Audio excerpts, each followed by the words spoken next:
Hello friends and dear students. आज के इस वीडियो में हम सीखने वाले हैं वन वर्ड सब्स्टिट्यूशन, जो कि आपको किसी भी तरह का जो शिक्षक भर्ती का एग्जाम होता है उसके अंदर में 1 मार्क से यहाँ पर 1 मार्क के लिए यहाँ से सवाल आपको देखने को मिलता है। फिर चाहे वो टीईटी का हो, सीटीईटी का हो या किसी भी स्टेट के शिक्षक भर्ती का टीईटी का एग्जाम हो, वहां पर आपको देखने को मिलेगा। और ये हमारे वन वर्ड सब्स्टिट्यूशन की जो सीरीज शुरू है उसका ये आखिरी पार्ट है, तीसरा और आखिरी पार्ट है। और इस वीडियो के अंदर में मैं आप लोगों के लिए यहाँ पर कुछ प्रीवियस ईयर के क्वेश्चंस लेकर आया हूँ, कुछ सवालात लेकर आया हूँ कि पेपर के अंदर में यहाँ से सवालात कैसे आते हैं, ये अपन यहाँ पर देखने वाले हैं, उसको सॉल्व करने वाले हैं। इसलिए ये वीडियो बहुत इंपॉर्टेंट होने वाला है। वीडियो को आप आखिर तक देखे, छोड़कर भागे ना, बीच में से स्किप करके जाए नहीं। यहाँ पर पूरा कंप्लीट वीडियो देखे, इत्मीनान से बैठकर देखे, नोटबुक पेन लेकर बैठे, साथ में नोट डाउन करने के लिए नोट्स यहाँ पर। और उसी तरह अगर आपको ये वीडियो अच्छा लगे तो आपको इस वीडियो को लाइक करना है, अपने फ्रेंड्स के साथ जो एग्जाम्स की तैयारी कर रहे हैं उनके साथ में इसको शेयर करना है, और साथ में इस चैनल को भी सब्सक्राइब करना है, बेल आइकन को भी प्रेस करना है। उसके अलावा आप अगर जवाहर नवोदय विद्यालय के एग्जाम दे रहे हैं या फिर स्कॉलरशिप के एग्जाम दे रहे हैं तो वहां से भी बैंकिंग के एग्जाम और दूसरे जो कॉम्पिटिटिव एग्जाम है आप दे रहे हैं तो वहां भी आपको यहाँ से क्वेश्चन देखने को मिलेंगे। इसलिए ये इम्पोर्टेंट वीडियो है, आखिर तक देखना आपको। और उससे पहले के 2 वीडियो अगर आपने नहीं देखे होंगे तो वो भी देखना ना भूलें। वो वीडियो देखे, उस पर से ही यहाँ पर सवालात पूछे गए हैं पेपर्स के अंदर में जो अपन आज करने वाले हैं, इसलिए वो वीडियो देखना भी बहुत जरूरी है। तो चलिए यहाँ पर अपन शुरू करते हैं। क्वेश्चन यहाँ पर आपको जो दिया गया है बोर्ड के ऊपर में जो आप देख रहे हैं लिखा हुआ, वो आपके पास में इस तरह से है कि if Sunidhi has tumour in her body who will treat her. एक कोई लड़की या कोई महिला है जिसके बॉडी के अंदर में ट्यूमर है, तो वो उसका इलाज, उस ट्यूमर का इलाज कौन करेगा, वो किसके पास, कौन से डॉक्टर के पास जाएंगे। और ये सवाल आपका महाराष्ट्र टीईटी का पेपर से मैथ और साइंस 2020 के अंदर में आपको पूछा गया है। तो चलिए बताइए आंसर। आपके पास में पहला ऑप्शन है रेडियोलॉजिस्ट, दूसरा ऑप्शन है गायनेकोलॉजिस्ट, तीसरा ऑप्शन है ऑन्कोलॉजिस्ट, और चौथा ऑप्शन है आपके पास में ओस्टियोपैथ। ये 4 ऑप्शन आपके पास में है और इन 4 ऑप्शन में से एक आपका सही और करेक्ट आंसर होगा, उसको आपको टिक कर अपना 1 मार्क्स कंफर्म करना है। तो चलिए बताइए यहाँ पर आंसर। मैंने आपको शुरुआत में इसीलिए कहा था कि अगर आपने वो शुरुआत के जो 2 पार्ट 1 और पार्ट 2 वन वर्ड सब्स्टिट्यूशन अभी तक देखे नहीं होंगे तो वो जाकर आप उसको देख ले। उसके बाद में फिर यहाँ से क्वेश्चन आपको पूछे गए हैं जो पेपर में इस तरह से, तो फिर आपको परेशानी जाएगी अगर वो वीडियो नहीं देखे होंगे आपने तो। इसलिए उन वीडियोस को देख ले और फिर यहाँ पर आपको इन क्वेश्चंस को सॉल्व करना है। तो चलिए यहाँ पर बताइए आंसर क्या होगा। कि वो सुनिधि के बॉडी के अंदर में ट्यूमर है और वो कौन से डॉक्टर के पास अपना इलाज करवाएंगी, तो इसका आंसर क्या होगा। सबसे पहला है रेडियोलॉजिस्ट। रेडियोलॉजिस्ट किसे कहते हैं, मैंने आपको बताया है कि आपके बॉडी के अंदर में जो भी इंजरीज वगैरह होती है तो उसको ठीक करने के लिए रेडियोलॉजिस्ट उसका इलाज करता है। तो ये तो ऑप्शन नहीं होगा, ये कट हो गया। दूसरा ऑप्शन क्या है, गायनेकोलॉजिस्ट है। गायनेकोलॉजिस्ट किसे कहते हैं, जो फीमेल रिप्रोडक्टिव सिस्टम से रिलेटेड जो बीमारियां होती है उसका ये इलाज करता है या करती है। तो ये भी नहीं होगा। यहाँ आपको क्या पूछा है, ट्यूमर के बारे में पूछा है ना आपको, ट्यूमर के बारे में, ट्यूमर बोले तो क्या, कैंसर, उसके बारे में पूछा है यहाँ पर। फिर उसके बाद में क्या है, और ओस्टियोपैथ। ओस्टियोपैथ किसे कहते हैं, कि ओस्टियोपैथ जो आपसे हेल्थ से रिलेटेड जो बीमारियां होती है उसका इलाज करता है। तो ये भी नहीं होगा यहाँ पर। तो बच गया कौन सा आंसर आपके पास में, सी। ए भी गलत है, बी भी गलत है, डी भी गलत है, बचा कौन सा, सी। तो जाहिर सी बात है सर बोलना है हमारा आंसर तो सी होगा, लेकिन आपको पता तो होना चाहिए कि ये ऑन्कोलॉजिस्ट किसे कहते हैं। ऑन्कोलॉजिस्ट बोले तो ऐसा डॉक्टर होता है जो ट्यूमर का यानी कि कैंसर का इलाज करता है, उसे कहा जाता है ऑन्कोलॉजिस्ट। तो हमारा सही आंसर होगा यहाँ पर ऑन्कोलॉजिस्ट, यानी कि ऑप्शन सी आपका यहाँ पर सही आंसर होगा। सेकंड क्वेश्चन है आपके पास में। तो देखिए यहाँ पर क्वेश्चन जो है किस तरह से घुमाकर पूछा गया है, तो किस तरह से आपको कंफ्यूज किया गया है। इसके अंदर में क्वेश्चन क्या है, select the word which best express the meaning of the underlined words in the given sentence। ये आपके पास में क्वेश्चन है।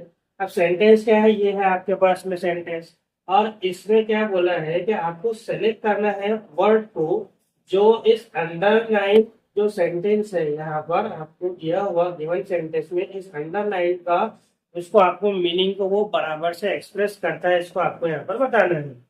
ठीक है, देख अब क्या दिया गया sentence, Raju is interested in the medical science which is related to the study and treatment of the disease of the skin. Raju नाम का एक कोई व्यक्ति है, कोई पर्सन है या कोई लड़का है जो क्या कर रहा है, वो इंटरेस्टेड है, उसको दिलचस्पी है, किस चीज के अंदर में दिलचस्पी है, तो उसको स्टडी को अपने इंटरेस्टिंग है वो क्या मेडिकल साइंस के अंदर में, जो किससे रिलेटेड है, which is related to the study of and treatment of disease of the skin. यानी कि सीधी सीधी सिंपल आसान भाषा में जनरल लैंग्वेज में एक आम जबान के अंदर में अगर कहे कि वो राजू को स्किन का डॉक्टर बनना है, स्किन से रिलेटेड जो बीमारियां होती है उसका उसको इलाज करना है, उसमें उसकी दिलचस्पी है, तो उसे क्या करना पड़ेगा या वो क्या बनेगा, कौन सा डॉक्टर कहलाएंगे वो। तो ऑप्शन है आपके पास में पेडियाट्रिक्स, डर्मेटोलॉजी, तीसरा न्यूरोलॉजिस्ट और चौथा गायनेकोलॉजिस्ट। ये चार ऑप्शन आपके पास में यहाँ पर दिए हैं। और ये वाला जो क्वेश्चन है आपको महाराष्ट्र के पेपर सेकंड मैथ और साइंस 2015 के अंदर में पूछा गया क्वेश्चन है। मैंने आपके लिए सब जितने भी क्वेश्चन यहाँ पर लाया हो तो सब पेपर में से पूछे गए हैं। ठीक है, पेपर में के क्वेश्चन लेकर आया, बाहर से कुछ भी नहीं लेकर आया हूँ। तो चलिए बताइए इसका आंसर। अब सीधा यहाँ पर आपको दिया हुआ स्किन से रिलेटेड बीमारियों में इसको राजू को इंटरेस्टिंग है, दिलचस्पी है कि मैं डॉक्टर बनूंगा तो स्किन का डॉक्टर बनूंगा, तो क्या कहेंगे उसको, पेडियाट्रिक्स। पेडियाट्रिक्स बोले तो छोटे बच्चों का इलाज करने वाला, तो यहाँ तो ये स्किन का बोल रहा है, छोटे बच्चे कैसे होंगे, तो ये ऑप्शन तो आपका कट हो गया यहाँ से। फिर गायनेकोलॉजिस्ट, अभी स्टार्टिंग में शुरुआत में बताया गया जो फीमेल रिप्रोडक्टिव सिस्टम से जो बीमारियां होती है उसका ये इलाज करता है। न्यूरोलॉजिस्ट नर्वस सिस्टम से रिलेटेड आ जाएगा यहाँ पर। तो बचा कौन सा, डर्मेटोलॉजी। डर्मेटोलॉजी यहाँ पर हमारा सही आंसर होगा। डर्मेटोलॉजिस्ट जो डॉक्टर होते हैं वो स्किन से रिलेटेड बीमारियों का इलाज करते हैं। स्किन हो गया, हेयर्स हो गया, नेल्स हो गए, इससे रिलेटेड ये बीमारियों का इलाज करते हैं डर्मेटोलॉजिस्ट। इसलिए हमारा सही ऑप्शन होगा ऑप्शन नंबर बी, डर्मेटोलॉजिस्ट या फिर डर्मेटोलॉजी। डर्मेटोलॉजिस्ट भी कोई बोल सकते हैं यहाँ पर अपन इसको। तो ठीक है, इस तरह से यहाँ पर ये क्वेश्चन को घुमाकर पूछा गया। यहाँ ये नहीं बोला गया है कि डॉक्टर को क्या बोलेंगे, बल्कि ये पूछा गया है कि वो क्या करेगा, कौन सी मेडिकल फील्ड के अंदर में जाएगा, कि उसको स्किन से रिलेटेड जितनी भी बीमारियां होती है, जो भी चीजें होती है उसके बारे में उसको पढ़ना है, तो वो कौन सी मेडिकल साइंस की फील्ड के अंदर में, ब्रांच के अंदर में जाएगा, तो वो जाएगा डर्मेटोलॉजी के अंदर। दूसरा क्वेश्चन है आपके पास में, और ये क्वेश्चन भी आपको महाराष्ट्र के टीईटी पेपर सेकंड मैथ और साइंस में पूछा गया है। कब, कौन से साल का, 2016 का।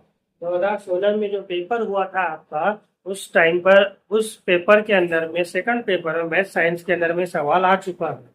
क्या है, choose the one which can be substituted for the given sentence. अब ये गिवन सेंटेंस है, आपको क्या है गिवन सेंटेंस दिया हुआ आपको यहाँ पर, specialist in disorder of the nervous system. ठीक है, यानी कि नर्वस सिस्टम के अंदर में जो डिसऑर्डर्स हो रही है उसका इलाज करने वाला स्पेशलिस्ट डॉक्टर का नाम या उसको, उस डॉक्टर को क्या कहेंगे। तो यहाँ पर आपके पास में ऑप्शन है यहाँ पर न्यूरोलॉजिस्ट, ऑर्थोपेडिस्ट, डर्मेटोलॉजिस्ट और गायनेकोलॉजिस्ट। चलिए बताइए आंसर इसका जल्दी से। बहुत मुश्किल आंसर है ये आप लोगों के लिए, कोशिश करें जल्दी से बताने की। सेंटेंस आपके पास में ये दिया गया है कि specialist in disorder of the nervous system. Nervous system के अंदर में जो डिसऑर्डर हो रही है उसका इलाज करने वाला जो स्पेशलिस्ट डॉक्टर होता है उसे क्या कहते हैं, क्या कहेंगे उसको, उसको ऑर्थोपेडिस्ट कहेंगे क्या, या फिर गायनेकोलॉजिस्ट कहेंगे, या फिर डर्मेटोलॉजिस्ट कहेंगे, या फिर न्यूरोलॉजिस्ट कहेंगे, या फिर आप उसको ऑर्थोपेडिस्ट कहेंगे क्या, कौन सा डॉक्टर कहेंगे उसको आप। है ना। ऑर्थोपेडिस्ट कहेंगे कि ऑर्थोपेडिस्ट तो डॉक्टर उसको उस डॉक्टर को बोलते हैं जो बोन्स का, हड्डियों का इलाज करता है, हड्डियों से रिलेटेड जो बीमारियां होती है उसका ट्रीटमेंट करता है। गायनेकोलॉजिस्ट उसे कहेंगे जो फीमेल रिप्रोडक्टिव सिस्टम से रिलेटेड जो बीमारियां होती है, डिसऑर्डर्स होती है, उसका इलाज करता है। डर्मेटोलॉजिस्ट उसे कहा जाता है जो अभी पिछले क्वेश्चन में अपन ने इसका पढ़े हैं, तो ये स्किन्स और हेयर्स नेल्स वगैरह से रिलेटेड जो बीमारियां होती है उसका ये इलाज करता है डर्मेटोलॉजिस्ट। और बच गया कौन सा, न्यूरोलॉजिस्ट। अब यहाँ क्या पूछा है आपको, नर्वस सिस्टम से रिलेटेड, तो यही आपको समझ जाना चाहिए कि ये न्यूरोलॉजिस्ट यानी कि न्यूरो नर्व से बना हुआ है, नर्वस सिस्टम से बना हुआ है। तो ये जो है डॉक्टर है उसे आप कहेंगे neurologist. A is the correct answer of this question. यहाँ पर आपका सही आंसर होगा न्यूरोलॉजिस्ट, ऑप्शन नंबर ए इस क्वेश्चन का सही आंसर है। नेक्स्ट क्वेश्चन है हमारे पास, question number 4। The specialist who cares and treat feet, feet मतलब पैर, पैरों का पैरों से रिलेटेड जो चीजें होंगी उसका इलाज करने वाले डॉक्टर को क्या कहते हैं। ठीक है, ये भी क्वेश्चन आपको महाराष्ट्र के टीटी पेपर सेकंड मैथ और साइंस 2021 के अंदर में पूछा गया है। तो ऑप्शन है आपके पास में कि जो डॉक्टर केयर कर रहा, देख रेख कर रहा, उसका इलाज कर रहा, किसका, फीट का, पैर का, तो उस डॉक्टर को क्या कहेंगे। ऑप्शन है आपके पास में ओस्टियोपैथ, दूसरा ऑप्शन है ऑर्थोपेडिस्ट, तीसरा ऑप्शन है चिरोपोडिस्ट, और चौथा ऑप्शन है आपके पास में डर्मेटोलॉजिस्ट। ये चार ऑप्शन आपके पास में यहाँ पर है। चलिए बताइए जल्दी से आंसर। आपको पता ही है ओस्टियोपैथ किसको कहते हैं, जो हेल्थ से रिलेटेड बीमारियों का इलाज करता है। ऑर्थोपेडिस्ट किसे कहा जाता है, जो हड्डियों का, बोन्स का इलाज करता है, उसे ऑर्थोपेडिस्ट कहा जाता है। डर्मेटोलॉजिस्ट स्किन से रिलेटेड बीमारियों का इलाज करता है। और बचा कौन सा, चिरोपोडिस्ट। यही हमारा आंसर होगा, चिरोपोडिस्ट। ये चिरोपोडिस्ट डॉक्टर जो होता है ये फीट से, पैरों से रिलेटेड या उसकी देख रेख करने के लिए, जो बीमारियां होती है उससे इलाज करने के लिए यहाँ पर इसका, उसे डॉक्टर को चिरोपोडिस्ट कहा जाता है। इसे इसको एक और नाम दिया गया पोडिएट्रिस्ट।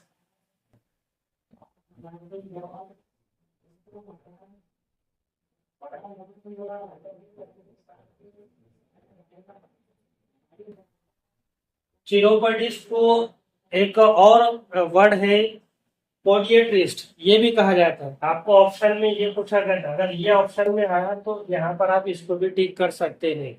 दोनों चीजें मैंने आपको बता दी है कि फीट से रिलेटेड जो बीमारियां हैं, पैर से रिलेटेड, उस डॉक्टर को चिरोपोडिस्ट कहा जाता है, पोडिएट्रिस्ट कहा जाता है।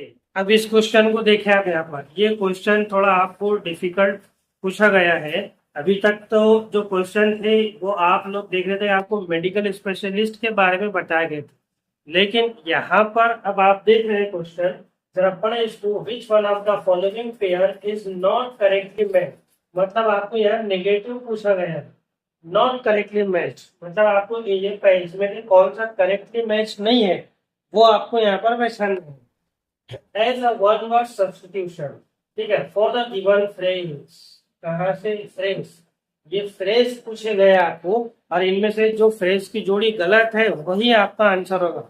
मतलब गलत से ही आपको सही आंसर मिलेगा, 1 मार्क्स मिलेगा। ठीक है, तो पहला, person who betrays a friend, है ना, एक कोई पर्सन है, कोई व्यक्ति है जो बिट्रेज करता है अपनी फ्रेंड। बिट्रेज मतलब धोखा देना, है ना, अपने दोस्त को ये धोखा देता है, उस पर्सन को क्या कहते हैं, उस पर्सन, यहाँ पर लिखा हुआ है ट्रेटर। ठीक है, दूसरा है सी अबाउंडिंग इन आइलैंड। ठीक है, अब कोई शहर है, कोई अपने सिटी है या कोई मुल्क है जिसके अतराफ में, सराउंडिंग में बहुत सारे आइलैंड है, जजीरे हैं, तो उसे कहा जाता है यहाँ पर सी अबाउंडिंग इन आइलैंड। उसका क्या बोले यहाँ पर, आर्चिपेलागो। फिर कंटेम्प्ट ऑफ गॉड, ब्लास्फेमी, मतलब तौहीन करने वाला, खुदा की तौहीन करने वाला, उसे कहा जाता है कंटेम्प्ट ऑफ गॉड, ब्लास्फेमी। और चौथा और आखिरी है हाउस फॉर स्टोरिंग ग्रेन्स, है ना, अनाज को, धान्य को स्टोर करने के लिए जो घर बनाया जाता है, जो कमरा बनाया जाता है, उसे क्या कहते हैं, गोडाउन। तो चलिए बताइए यहाँ पर आपका हमारा सही आंसर क्या होगा? पहला ऑप्शन देखते हैं, the person who betrays a friend. जो व्यक्ति अपने दोस्त को धोखा दे रहा है उसे कहा जाता है ट्रेटर। ठीक है, उसे क्या कहेंगे? ट्रेटर कहेंगे। ये बात तो बिल्कुल सही है। लेकिन आपको क्वेश्चन कौन सा पूछा है? नॉट पूछा है, मतलब जो करेक्टली मैच नहीं हो रहा है। यहाँ तो ये मैच हो रहा है। दूसरा, 80 अबाउंडिंग इन आइलैंड आर्चिपेलागो, ये भी आपका सही ऑप्शन है। यानी कि अतराफ में चारों तरफ जजीरे हैं, आइलैंड है। जैसे इंडोनेशिया के अंदर में उसके चारों तरफ बहुत सारे जजीरे हैं, तो वहां पर उसे आप क्या कहेंगे? जैसे इसको आर्चिपेलागो कहेंगे यहाँ पर। तीसरा, कंटेम्प्ट ऑफ गॉड ब्लास्फेमी, यानी कि तौहीन करने वाला, खुदा की तौहीन करने वाला, तो उसे कहते हैं ब्लास्फेमी। तो ये भी आपका सही आंसर हुआ। ठीक है, अब तीन ऑप्शन सही हो गए, करेक्टली मैच हो गए। तो बचा कौन सा? चौथा। अपने को तो आंसर होना ना, तो यही फिर क्या होगा? आपका सही आंसर कहलाएगा। House for storing grains go down, है ना। अनाज को, धान्य को स्टोर करने वाली जो जगह है, जो घर है, उसे गोडाउन कहते हैं कि नहीं? गोडाउन नहीं कहते हैं उसको, उसे कहते हैं ग्रेनरी। क्या कहेंगे उसको यहाँ पर? ग्रेनरी कहा जाता है। अगर यहाँ पर ग्रेनरी होता था तो फिर ये आपका सही और करेक्ट आंसर होता था। लेकिन यहाँ पर क्या है? गोडाउन लिखा हुआ है, तो ये आपका करेक्टली मैच पेयर नहीं है। और यही आपका आंसर होगा, क्योंकि क्वेश्चन में आपको नॉट पूछा गया था। इसलिए यही आपका क्या हो रहा है? यहाँ पर सही आंसर हो रहा है ऑप्शन नंबर 4। अगला सवाल लेने से पहले कुछ यहाँ पर इम्पोर्टेंट नोट्स मैंने आप लोगों के लिए लेकर आई है। आप भी अपने बुक के अंदर में इन जो वर्ड है इनको आप लिख ले, नोट डाउन कर ले और जहन नशीन कर ले, अपने दिमाग में बैठा ले। पहला पहला क्या है? मिजानथ्रोप। मिजानथ्रोप किसे कहा जाता है? जो व्यक्ति, जो पर्सन इंसानों से नफरत करता है उसे कहा जाता है मिजानथ्रोप। दूसरा, फिलांथ्रोपिस्ट। उसका अपोजिट, यहाँ नफरत है तो यहाँ क्या है? मोहब्बत है, प्यार है।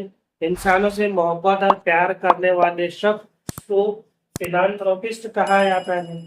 तीसरा क्या है? मिसोगिनिस्ट।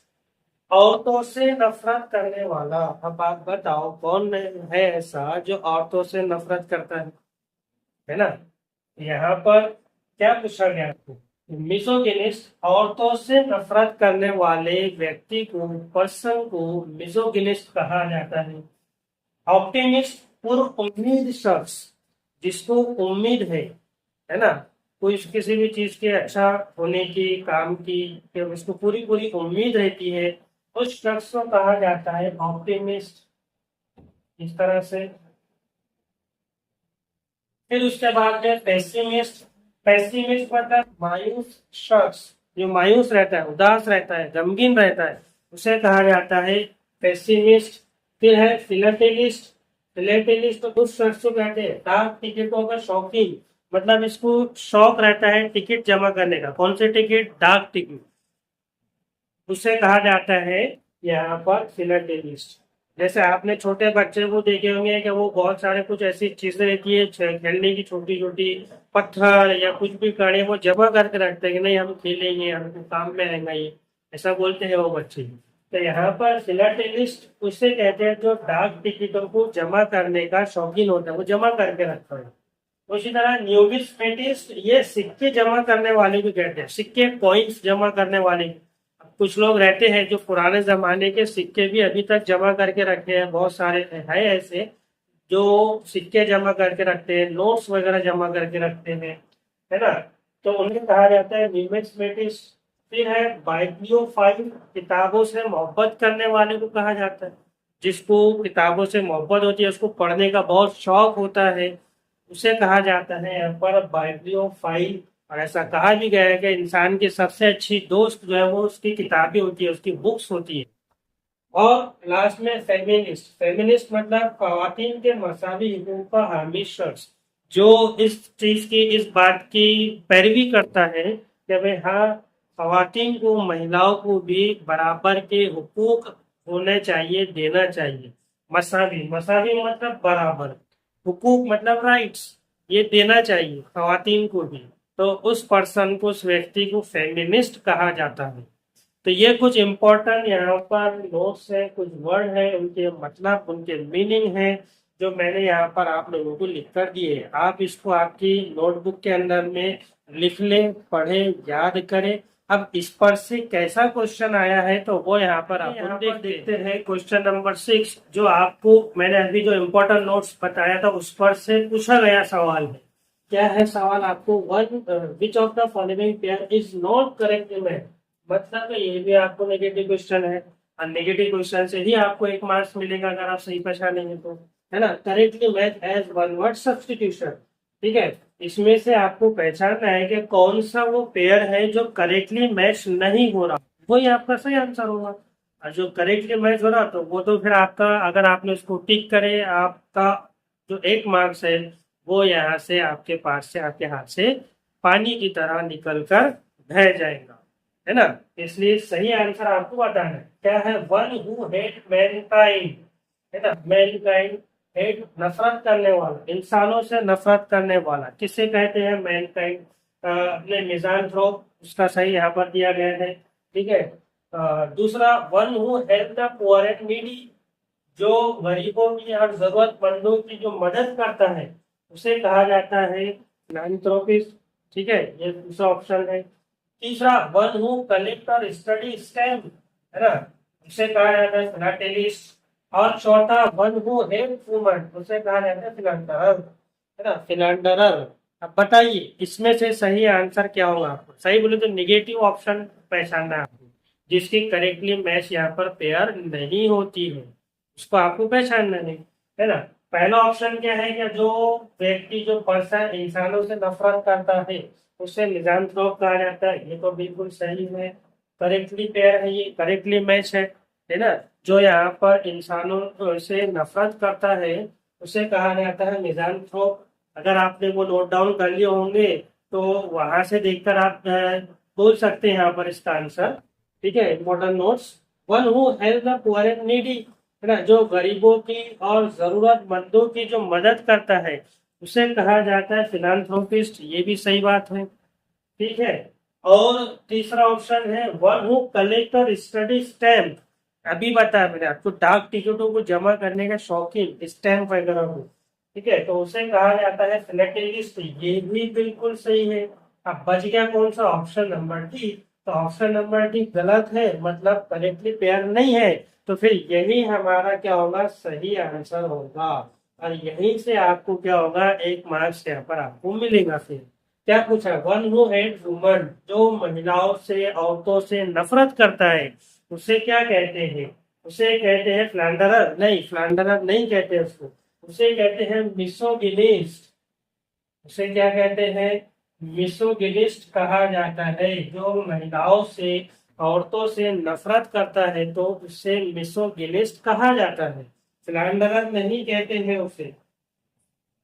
फ्लैंडरर किसे कहते हैं? फ्लैंडरर उसे कहते हैं जो व्यक्ति, जो पर्सन जो है बहुत सारे महिलाओं के साथ, लड़कियों के साथ में, और क्या बोलते हैं उसको, रोमांटिक होता है, माशूक कहलाता है, सबसे जो है प्यार मोहब्बत से बात करता है महिलाओं से, इश्क और माशूक जिसे कहा जाता है उस तरह का, उसे कहा जाता है फ्लैंडरर। लेकिन यहाँ तो आपको हेट को ज्यादा, जो महिलाओं से हेट करता है तो उसे क्या कहते हैं?